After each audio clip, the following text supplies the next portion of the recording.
is Trey Veston again, and now we'll see if third time's the charm for this Tisas 1911 10mm Yukon two-tone. We failed twice before to get this thing to run. First time it was bone stock. We used factory ammo, ran for a mag, and then it failed, choked on everything, including my reloads. Second time, sent it back to Tisas. They sent back the barrel. I sent the whole gun to them. They sent it back. They said they polished the feed ramp on the barrel, tuned the extractor, adjusted it down to, I think it was 18 pounds.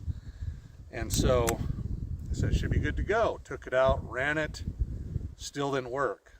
So they reached out, said, hey, we're going to send you a slide assembly that's been custom tuned.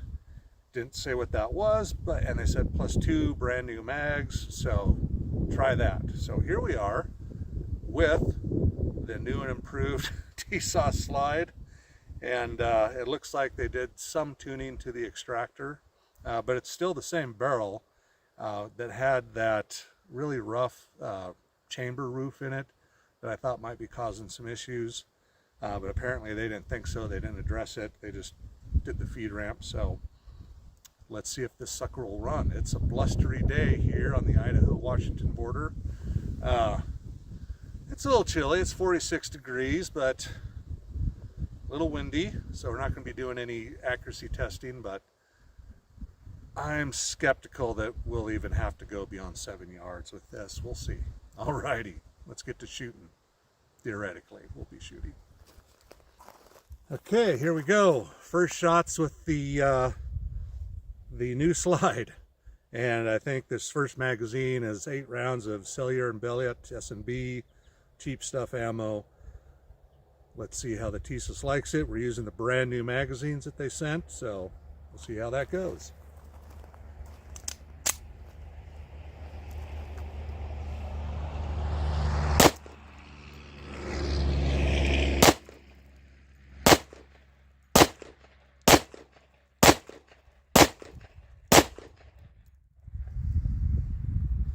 First magazine did well, but we know how that usually goes.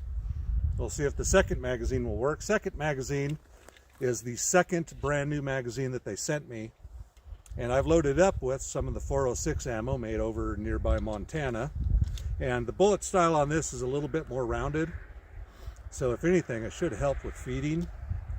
So yeah, again, no more reloads until we've got this thing sorted out. Let's try this. Run into battery, so far so good.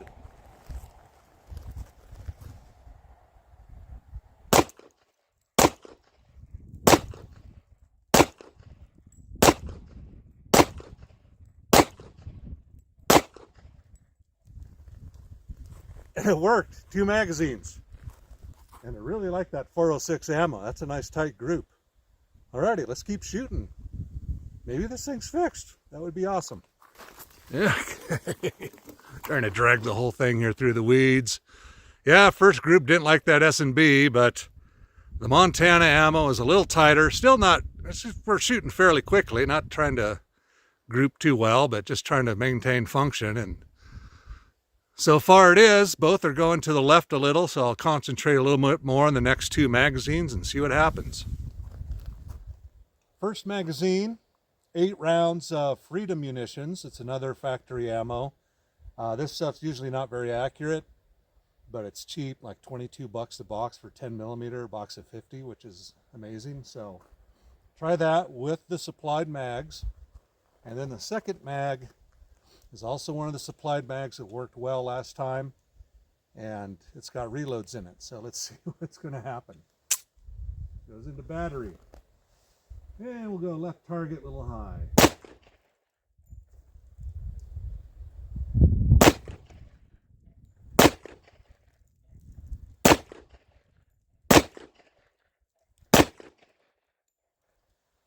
Oh, and we got a stoppage.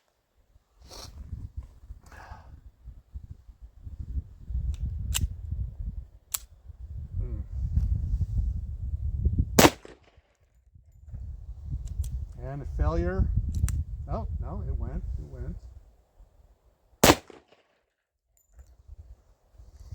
not boding too well. I don't know if we should even bother with the reloads the way things are going. So, like I said, the Glock, the XD, they love them. Let's see if it'll go. Come on. Going in.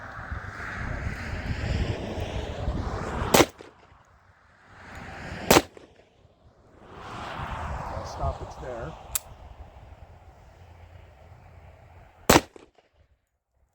Another stoppage.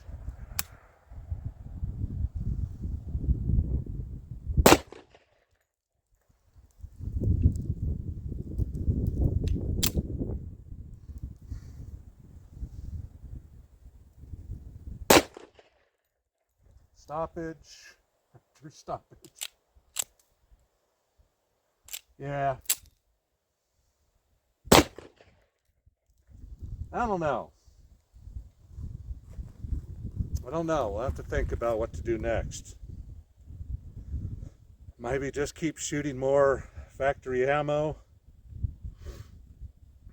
Maybe to see if this thing will just smooth itself out. Maybe try polishing that barrel chamber, roof of that chamber.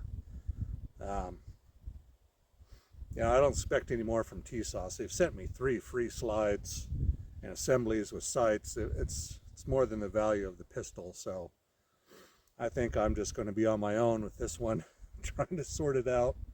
Maybe take it to a gunsmith, I don't know. But alrighty, Trey Veston out with the 3rd time with the Tisas. And you know, I'm just going to run another magazine of factory stuff through it, just to see if it's just slowly starts choking up the more you run through it, or if it was definitely that Freedom munitions and then my factory stuff. So yeah, let's try that.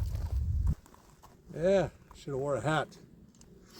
Alrighty, here we go with 8 more rounds of the factory 406 ammo. It seemed to really like the Montana stuff. It's a little harsher, and I'll try not to reposition my grip. I noticed somebody pointed out in my last video that my fingers flinch. I reposition between shots, which is not bueno, so I'll try to concentrate on doing that, or not doing that anymore. So alrighty, I think this will be the 4th magazine. Let's see. Well, shit. There you go. Now it doesn't like the factory stuff.